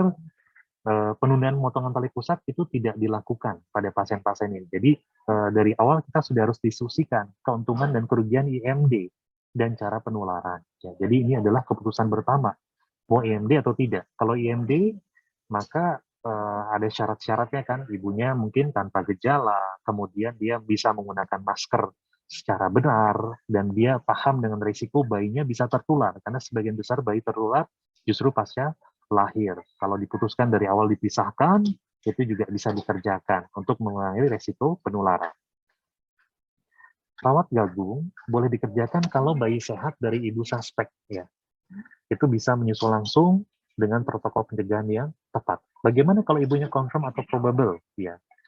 Maka sebaiknya dipisahkan, ya, tidak rawat gabung. Kemudian bisa diminta ada anggota keluarga lain yang kompeten dan pastikan memang tidak terinfeksi COVID, itu bisa merawat bayinya, membantu memberikan ASI perah misalnya. Rawat gabung untuk ibu suspek, ya, ini suspek, ya, itu bisa dilakukan kalau vaskesnya punya rawat gabung perorangan, 1 kamar, 1 ibu dan 1 bayi, ya. Jadi begitu dia bangsal, ya, beramai-ramai, itu sudah tidak memenuhi syarat. Tetap ada protokol ketat, ya. Ibu dan bayi dipisahkan minimal 2 meter. Kemudian setiap sebelum sudah memegang bayi ada protokol kesehatan, jadi hanya memegang, menyusui, kemudian diposisikan kembali di kots atau di inkubator yang dipisahkan dengan tirai. Rawat gabung tidak dianjurkan kalau ruangannya berupa bangsal bersama pasien lain, ibu sakit berat, tidak dapat merawat bayinya. Bagaimana dengan ASI? Ya, ASI tetap pilihan pertamanya. Jadi gini, ASI itu memang tetap menjadi pilihan, tapi seandainya klinis ibu berat, ya, tidak mungkin memerah ASI, maka kita bisa memilihkan antara ibu susuan atau susu formula, ya. Kalau ASI perah, ASI donor tidak tersedia, tentu dengan protokol kesehatan. Bagaimana kalau kondisi klinis ibunya sedang? Maka pilihannya adalah ASI perah, ya. Kalau kondisi klinis ibunya tidak bergejala atau ringan, ya, kemudian sarananya tidak memungkinkan perawatan terpisah, maka bisa menyusui langsung, ya. Tapi pastikan ibu menggunakan masker, minimal masker bedah selama menyusui. Setelah itu dibuat jaga jarak. Ya. Oke, ini tentang penunjang. Kalau bayinya bugar dan stabil, hapus swab nasofaring bisa dikerjakan 24-72 jam pertama kehidupan. Kemudian pemeriksaan lanjutnya tergantung klinis dan hasil pemeriksaan pertama. Kalau bayi bugar klinis stabil bisa dipulangkan sesuai protokol setempat, ya. Kemudian tetap harus memperhatikan prokes karena ada beberapa laporan ternyata setelah dipulangkan tertular dari tetangga, tertular dari pengasuhnya, tertular dari anggota keluarga yang lain, gitu. Walaupun sudah dipisahkan dari ibu yang positif misalnya. Dan tetap dilakukan pemantauan berkala. Baik, ini rekomendasi algoritma untuk bayi dengan gejala, ya. Semua ini ada di buku pedoman untuk tata laksana COVID-19 dari 5 OP. Jadi sejawat mungkin sudah bisa mendownload, ya. Itu juga ada di IG IDAI. Tentang long COVID, ini sesuatu hal yang baru, tapi kita sudah mulai ketemu nih. Gejalanya persisten menetap walaupun sudah lebih dari 4 minggu setelah onset gejala. Hati-hati pada anak 6-18 tahun, riwayat penyakit alergi, ada masalah yang mendasari sebelum terinfeksi, ada riwayat mialgia awal infeksi, gejala sedang dan berat, atau derajat COVID-19 dengan rawat yang lebih lama atau perawatan ICU. Nah, ini resiko kalau untuk mengalami long COVID ya. Ada yang namanya subakut atau ongoing symptomatic, itu antara 4-12 minggu. Ada yang namanya kronik atau post-COVID syndrome, itu setelah 12 minggu. Nah, ini tanda dan gejalanya tergantung masing-masing sistem organ, ya. Kemudian kardiovaskuler, neuropsikiatri juga dilaporkan, renal, endokrin, gastrointestinal, dan beberapa melaporkan rambut rontok, dermatologi. Ya. Nah, ini presentasi klinis long COVID dari masing-masing sistem organ, ya, dilaporkan juga pada anak, dan ini tesnya yang kita bisa pertimbangkan. Ya. Tentu sesuai dengan klinis masing-masing pasien.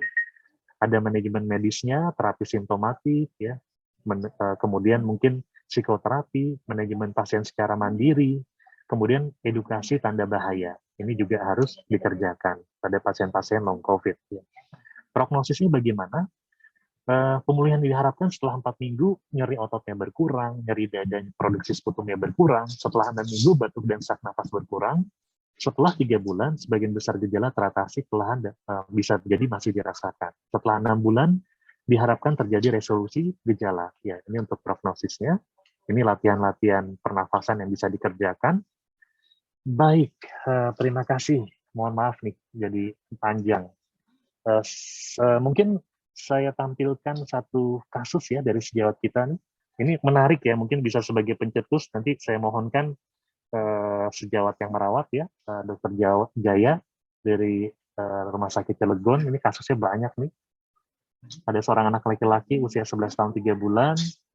Ini baru sekali di bulan Februari ini masuk dengan keluhan nyeri perut kanan bawah semakin berat.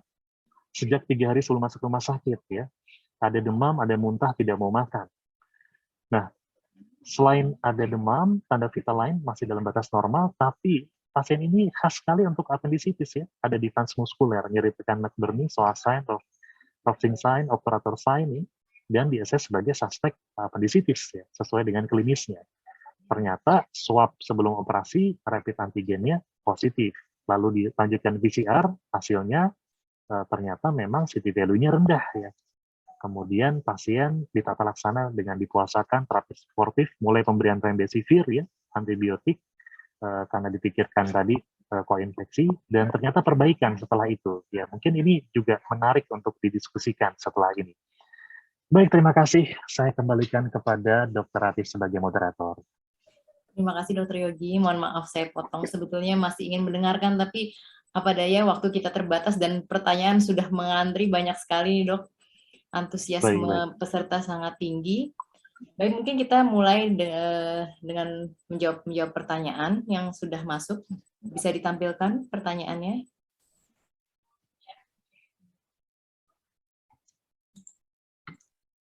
Oke, ada.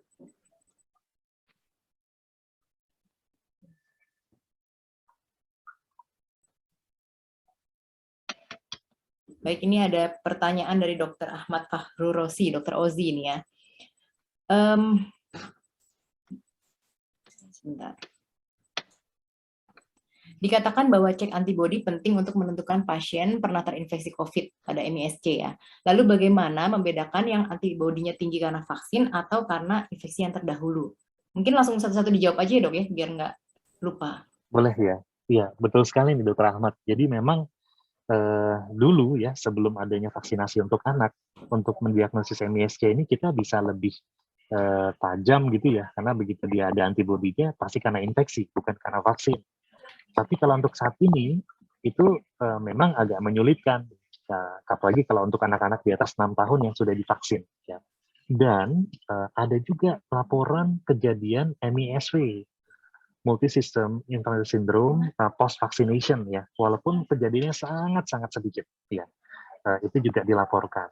Jadi sehingga memang yang paling penting tadi secara apakah anak ini memang ada secara epidemiologis, apakah transmisi lokal saat itu terkendali atau tidak. Apakah kira-kira dalam 2-6 minggu sebelumnya pasien pernah terpapar dengan orang yang terkonfirmasi gitu misalnya. Atau bahkan sudah pernah di swab dan PCR-nya positif gitu. Nah, itu menjadi salah satu pedoman ya. Jadi memang diagnosisnya klinis gitu. Kemudian tadi untuk vaksin sendiri, walaupun ada laporan MISV, tapi ada studi terbaru dari vaksin dengan platform mRNA ya, Pfizer tentunya yang untuk anak.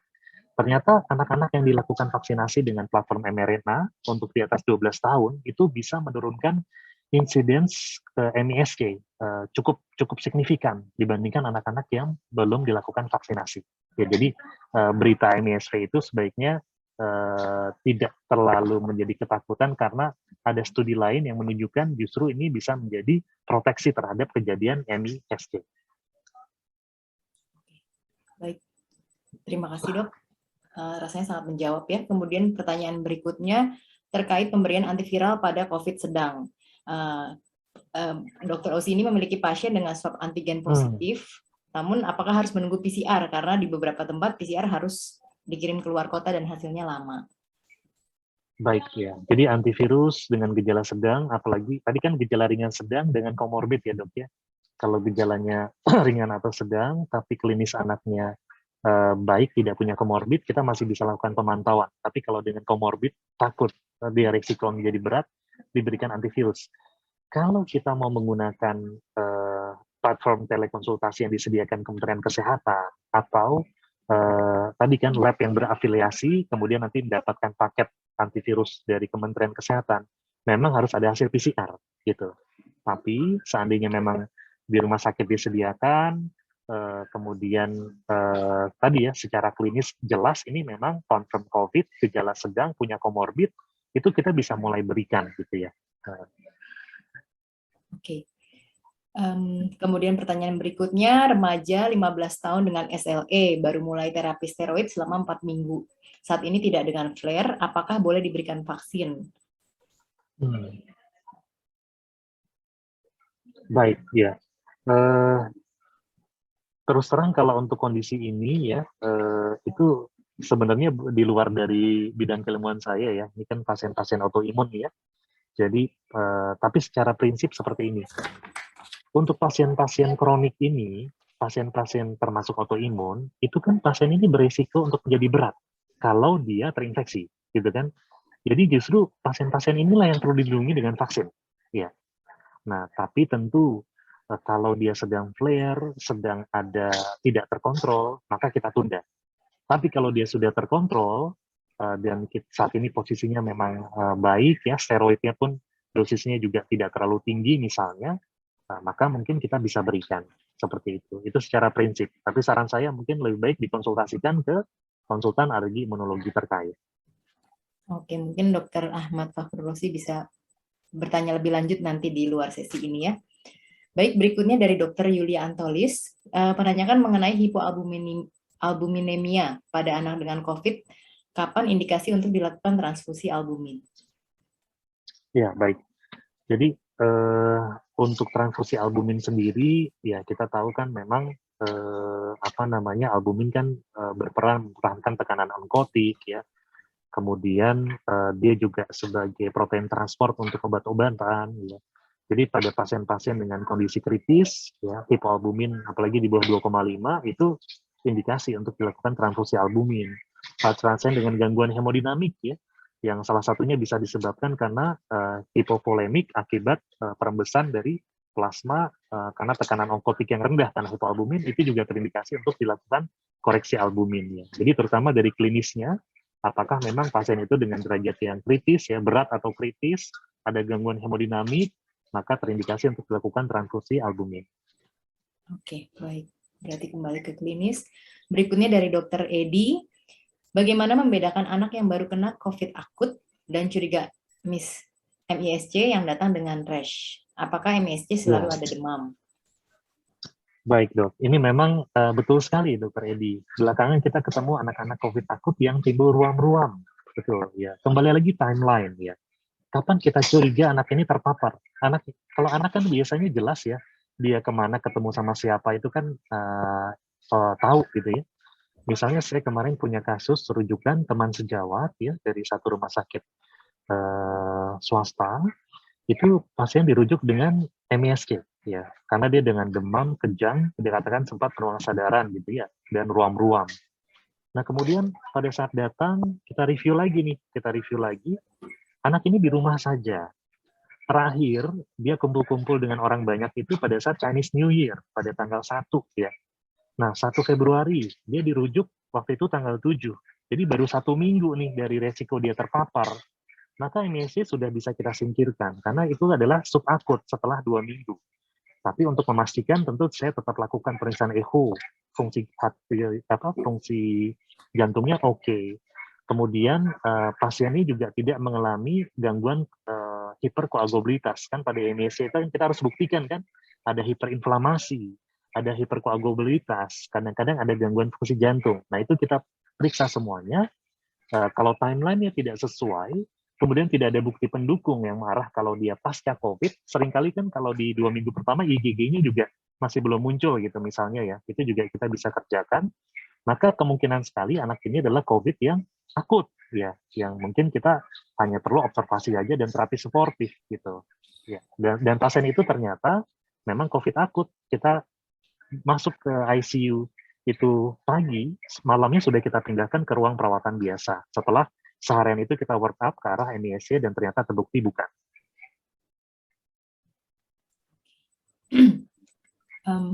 Oh iya, MIS-C selalu ada demam, selalu. Jadi gejala awalnya itu harus demam ya di atas 38 dan berlangsung selama lebih dari 72 jam gitu. Jadi memang diawali dengan demam. MIS-C demam. Pertanyaan berikutnya dari Dr. Ketut Indriani. Pasien dengan antigen negatif tapi ibu antigen positif. Pasien dengan gejala demam 3 hari dan diare, kemudian diperiksa PCR dengan hasil negatif. Apakah PCR yang perlu diulang? Baik, jadi pertama pasien ini kan sudah masuk kriteria kontak erat, gitu kan ya. Kontak erat walaupun dia hasilnya negatif. Jadi pilihannya pasien ini adalah karantina, gitu kan ya. Kalau memang PCR-nya negatif, ibunya diisolasi karena dia positif, gitu kan. Nah, kapan kita perlu melakukan pemeriksaan PCR ulang? Sebenarnya tadi kita bisa lihat kalau misalnya dia kita sudah kerjakan, kemudian dia masih bergejala, gitu ya. Kita bisa ulang dalam 5-7 hari. Itu bisa diulang, dikerjakan. Baik. Berikutnya dari Dr. Gita. Untuk pasien COVID dengan gejala ringan, dengan komorbid, pilihan antivirus apa yang bisa diberikan jika berat badannya kurang dari 10 kg? Baik, ya. Jadi memang pilihan antivirus itu kan terbatas ya. Saat ini kan hanya ada 3, 2 oral, 1 intravena gitu ya. Jadi untuk yang oral itu pun juga terbatas ya. Yang 1 hanya bisa di atas 12 tahun, yang Paxlovid.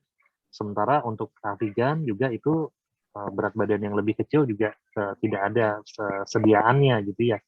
Jadi memang kalau dia pada anak-anak di bawah 1 tahun atau berat badannya yang kecil tadi, dan kita khawatir nih pasien komorbidnya jelas sekali ya, PJB misalnya, atau pasien-pasien dengan gangguan sistem imun misalnya, ya mungkin terpaksa pilihannya adalah memberikan antivirus intravena, ya remdesivir. Intravena, oke. Iya. Berikutnya antivirus, sama ya pertanyaannya ya, kurang dari 1 tahun tadi ya. Sudah Iya, terjawab. tapi ingat ya, remdesivir itu bisa menyebabkan gangguan fungsi hati. Jadi harus punya baseline-nya juga ya, fungsi hatinya seperti apa, dan kita lakukan pemantauan. Gitu. Jadi dilakukan pemeriksaan serta-merta fungsi hati dulu sebelum pemberian dan kemudian dipantau setelah pemberiannya. Betul, betul, iya. Baik, kemudian pertanyaan singkat, apakah Down syndrome merupakan komorbid dari Dr. Susi Putri? Baik, sejauh ini iya dari laporan-laporan ya, kalau Down syndrome saja ya, tapi dia tidak punya PJB, tidak ada hipertensi paru dan sebagainya, itu tidak masuk ke dalam komorbid. Tapi kalau PJB-nya itu masuk ke komorbid, hipertensi parunya masuk ke komorbid. Dan mungkin kalau obesitas juga termasuk komorbid berarti ya? Ya jelas, obesitas memang komorbid dan itu betul sebagian besar juga bisa mengalami obes ya. Iya, baik dok. Kemudian dari Dr. Esther Herlina, ada laporan COVID-19 survival 63% more likely to suffer a heart attack and stroke regardless of their age and how ill they were.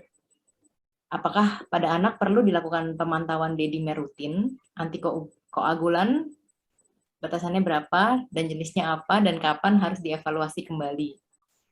Baik, ini kelihatannya sih di algoritma tentang pemberian antikoagulan pada anak itu sudah dijelaskan ya. Begitu dia dirawat inap, maka kan biasanya gejalanya udah sedang ke atas tuh. Maka kita harus satu lihat apakah ada faktor risiko trombosis kan. Tadi yang usia di atas 12 tahun, prepubertal, ada riwayat keluarga dengan trombosis, pemberian terapi estrogen. Nah, itu apakah ada atau terpasang CVC gitu ya. Kemudian kita lakukan pemeriksaan coagulation profile lengkap di dimer, PT-APTT, fibrinogen dan sebagainya. Nah, nanti kalau misalnya dia di dimer di atas 5 kali, ada faktor risiko trombosis, ya, maka kita bisa berikan tromboprofilaksis gitu. Tapi kalau dia jelas memang ada bukti adanya trombosis, maka yang diberikan adalah dosis terapeutik. Ya. Nanti dilihat lagi pada saat mau memulangkan, apakah dia tidak ada trombosis atau ada trombosis. Kalau ada trombosis, pulang dengan antikoagulan bisa sampai 3 bulan. Ya. Kalau dia ada trombosis tapi tidak ada trombosis di dimernya di atas 5 kali persisten, maka mungkin kita berikan selama sekitar 2 mingguan gitu. Bisa diikuti algoritmenya, itu cukup sederhana, disusun oleh waktu itu dari UKK Hemato-Onko ya, kemudian kita compile oleh Satgas Covid. Terkait dengan algoritma ini kan tidak mungkin tercatat pasti tadi ya dengan prestasinya agak cepat. Banyak yang menanyakan juga apakah slide-nya nanti boleh dibagikan, Dok? Oh boleh, silakan. Saya sudah Boleh. share by email ke Dokter Ratih kalau nggak salah. Iya, saya minta izin dokter dulu untuk membagikan. Dan banyak juga yang minta apakah ada bisa siaran ulangnya nanti pas weekend atau waktunya minta ditambah, gimana Dok? Kalau waktu ditambah apakah boleh? Kita tambah Kita 10. masih punya waktu kok. Iya, Sekarang kita masih punya masih waktu, ada kan? 15 menit lagi sih. Nanti kita Iya, lihat ya. Baik, siap. pertanyaan kita lanjutkan. Apakah Bu Mil dan Bu Sui yang mendapatkan imunisasi COVID selama hamil dan menyusui menyebabkan tes antibodi COVID pada bayi bisa positif? Dari Dokter Ibnu. Jadi antibodinya yang pada bayinya ya? Ya, jadi ini ibunya itu dapatnya dari imunisasi ya, bukan dari infeksi alamiah ya dok ya? Iya, dari pertanyaannya sepertinya Ya. begitu dok. Baik ya. Kalau infeksi alamiah itu memang sudah ada laporan ya, kalau dia memang akan bisa ditemukan itu antibodi, kan ada laporan MIS kan sekarang kan, multisystem syndrome in neonates gitu. Jadi ibunya mengalami infeksi alamiah, kemudian bayinya lahir dengan kondisi yang cukup berat, setelah diperiksa ada antibodi COVID ya, jadi MIS kan, itu bisa terjadi. Tapi kalau dari imunisasi terus terang saya belum membaca, mohon maaf. Oke, baik. Berikutnya antivirus yang aman untuk ibu menyusui. Ada 2 dokter yang menanyakan, Dokter Indah dan Dokter Hendarti. Oke, jadi obat-obatan yang aman ya, salah satunya adalah remdesivir justru ya.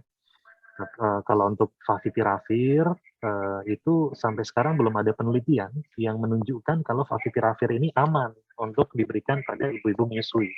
Gitu. Oke, ya, jadi remdesivir.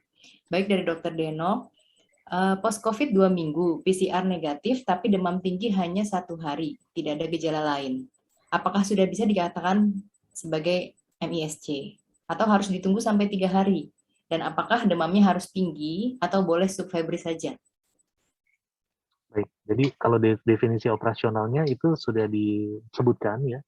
Memang sebenarnya ada beberapa definisi operasional ya dari WHO, dari USCDC, dari Rural Children RCPCH ya, kemudian dari Ikatan Dokter Anak Indonesia. Nah, tapi di sini kita sudah membuat definisi yang cukup tegas ya. Anak 0 sampai 18 tahun dengan demam di atas 38 derajat Celcius selama 72 jam atau 3 hari berturut-turut ya. Kalau itu kita temukan ya, dan disertai dengan 2 dari gejala klinis yang tadi.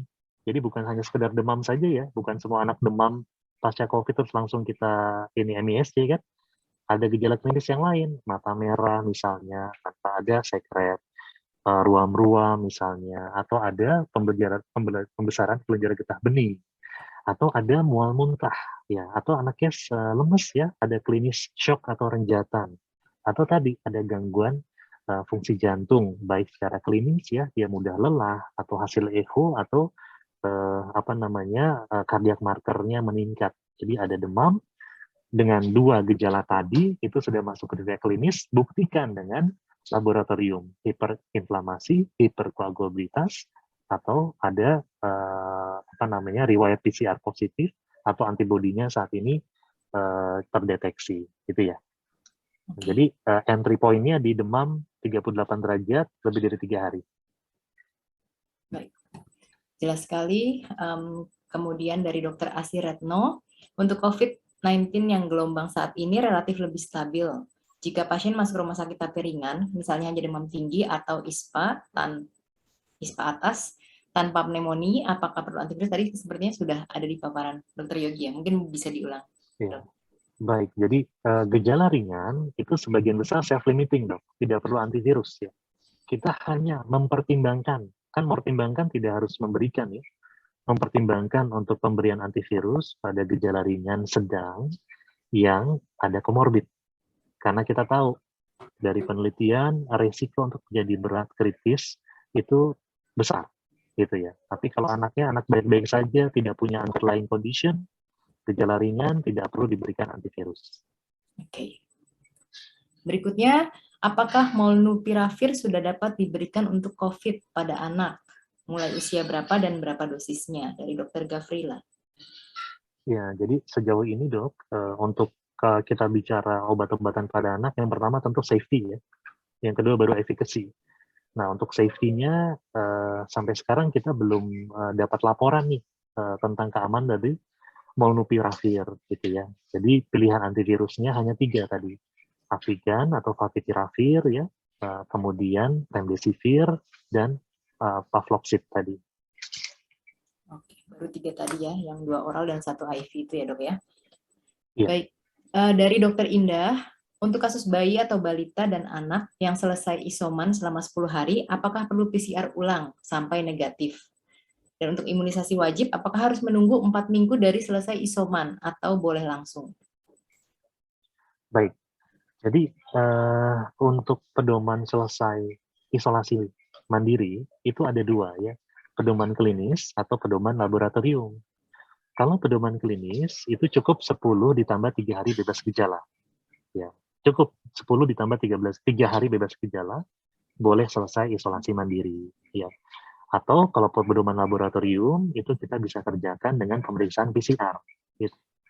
Nah, tapi kita tahu kan PCR kan kadang-kadang sangat sensitif, sehingga seringkali ketemu kok masih positif gitu ya, kadang minggu ketiga, kadang minggu keempat. Padahal mungkin kalau di kultur sudah tidak tumbuh ya, jadi hanya sisa-sisa dari jasad virusnya yang terdeteksi oleh PCR.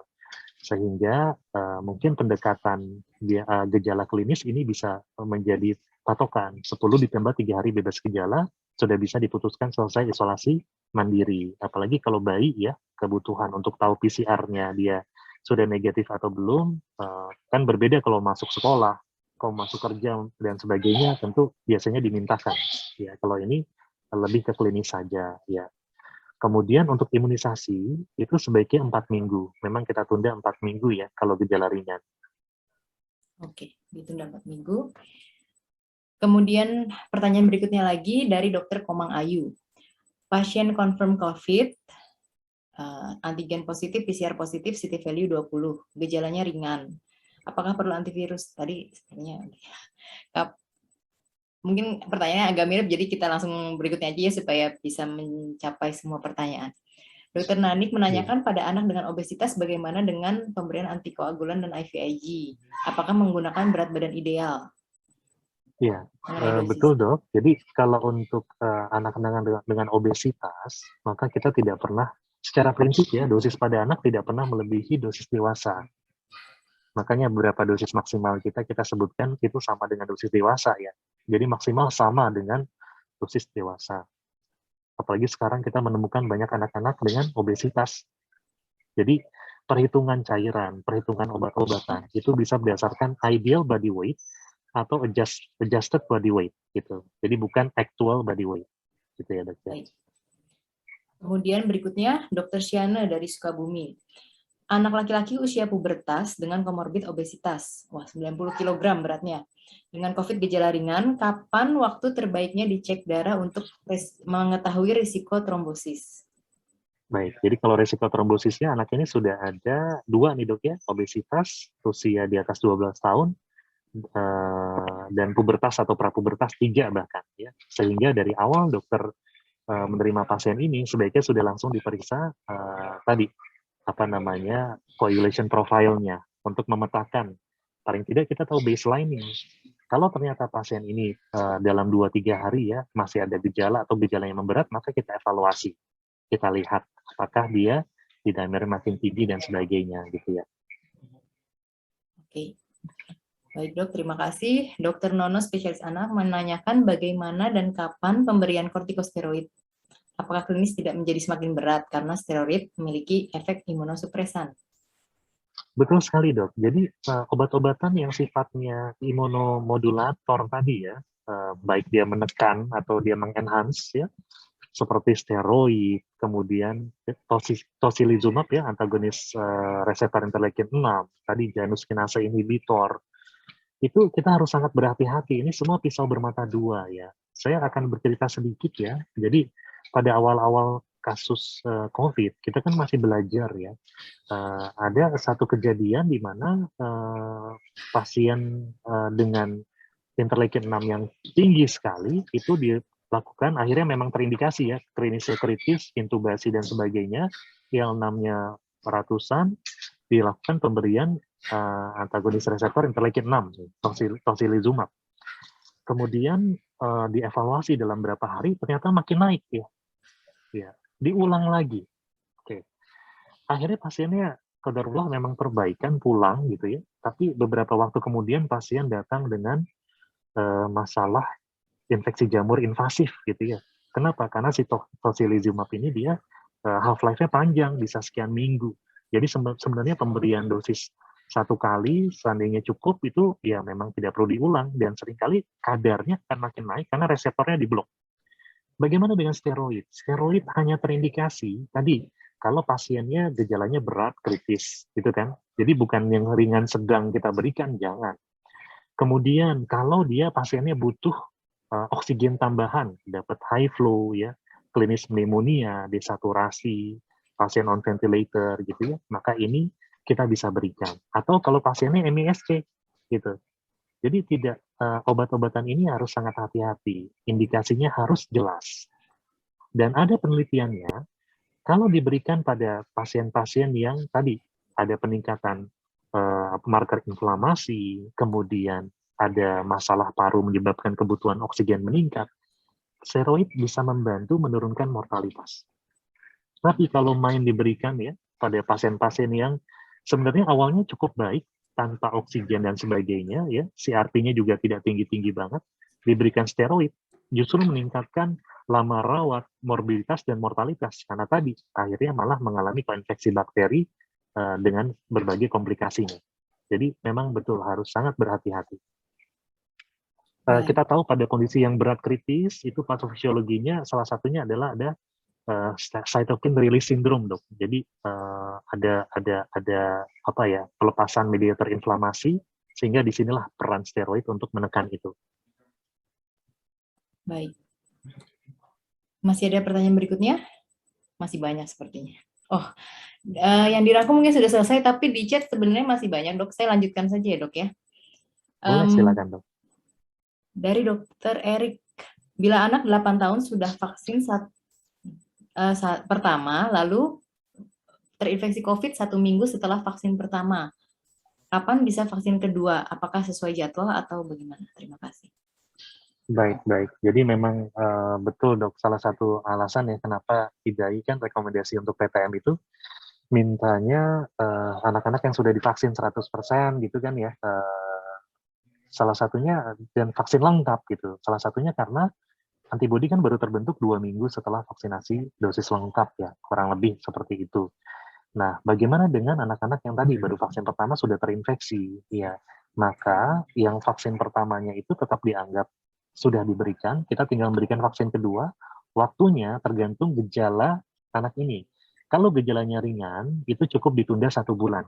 Tapi kalau gejalanya berat, ya bahkan sampai masuk ICU dan sebagainya, itu kita bisa tunda sampai 3 bulan. 1 bulan dari sembuhnya gitu ya dok ya? Iya, betul dok. Oke. Baik, pertanyaan berikutnya, saya pernah membaca jurnal menyatakan bahwa resiko miokarditis pasca vaksinasi dengan mRNA pada anak laki-laki usia di atas 12 tahun itu meningkat risiko miokarditisnya. Bagaimana respon dokter mengenai hal ini? Apakah sebaiknya remaja diberikan vaksin yang inaktif? Dari Dr. Gafrila.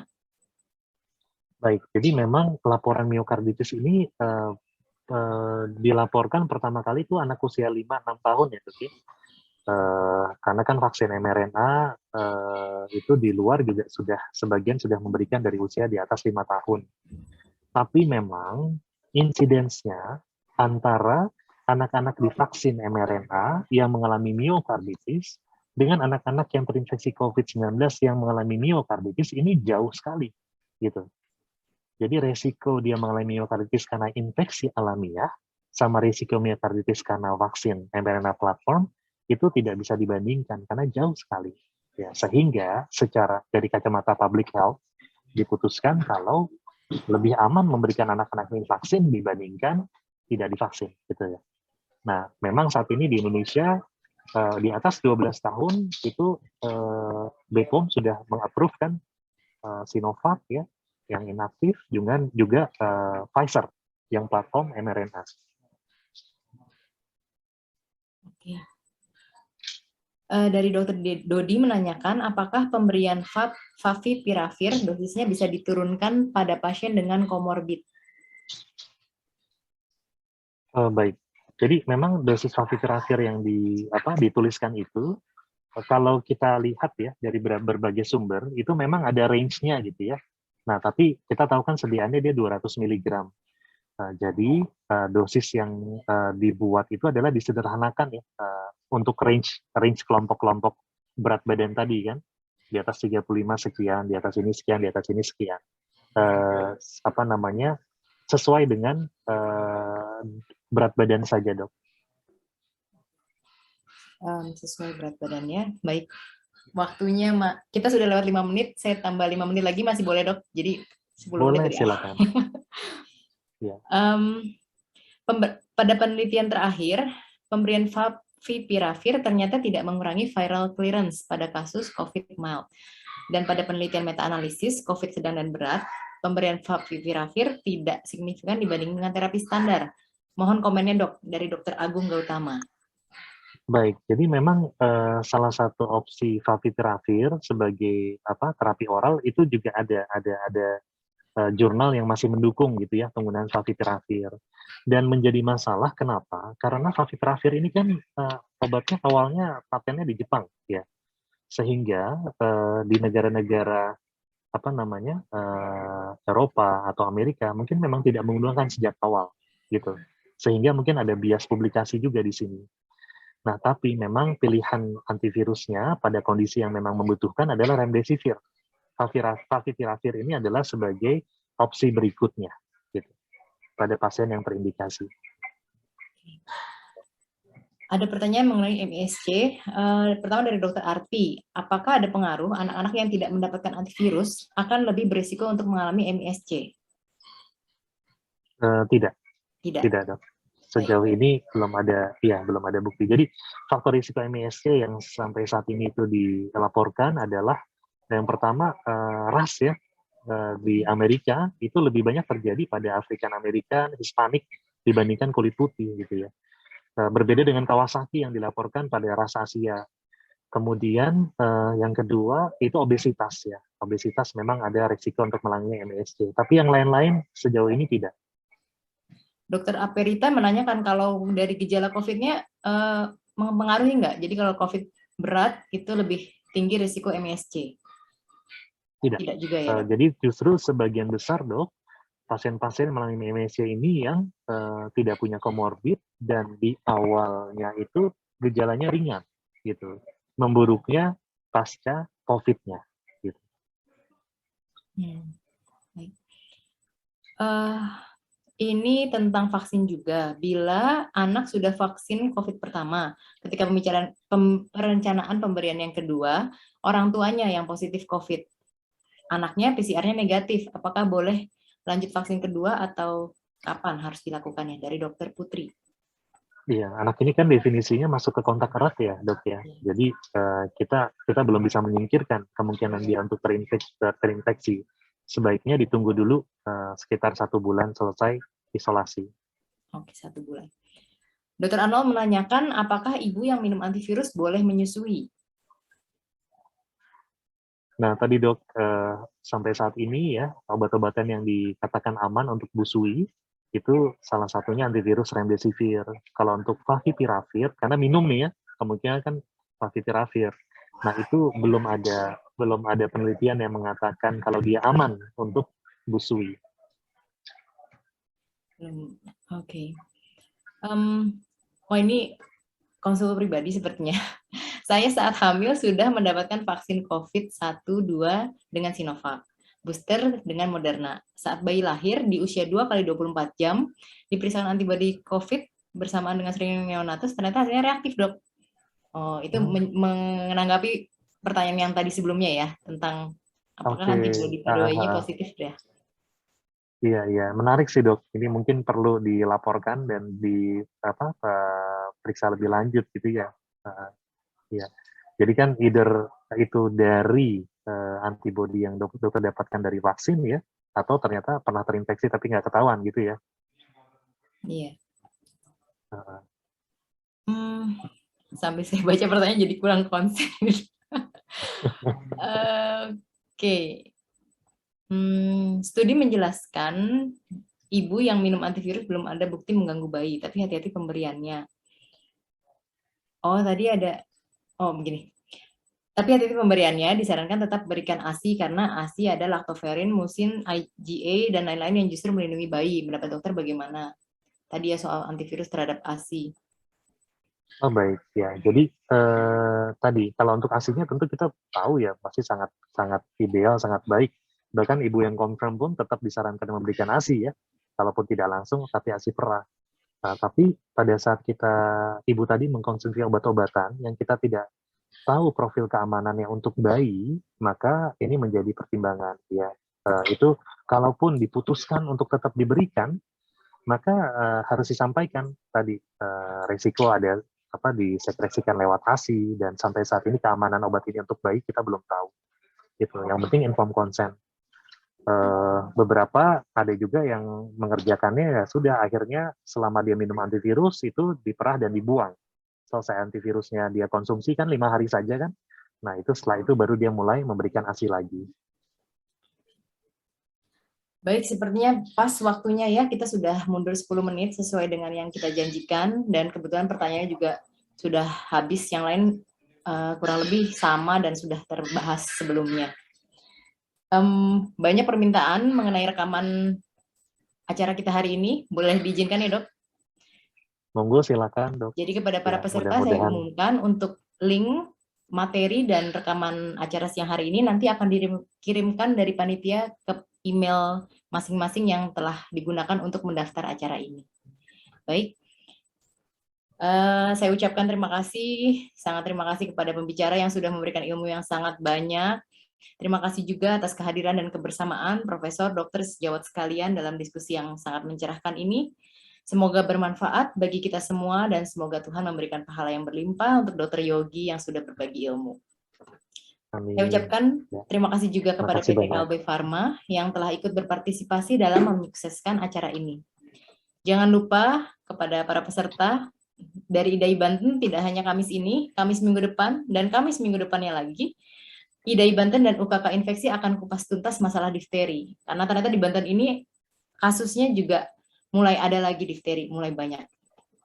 Jadi kita akan mengadakan basic workshop di Kamis depan, dan kemudian juga ada advance workshop di Kamis minggu depannya lagi dengan pembicara-pembicara yang sudah terkenal, ada Dr. Jatnika, Prof. Ismu, Dr. Karyanti, kemudian nanti juga di advance kita hadirkan Dr. Dominikus Husada, Prof. Ismu, dan Dr. Anggraini Alam.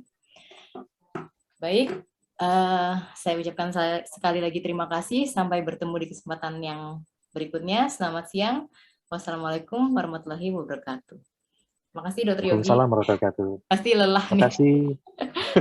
Pertanyaannya banyak banget.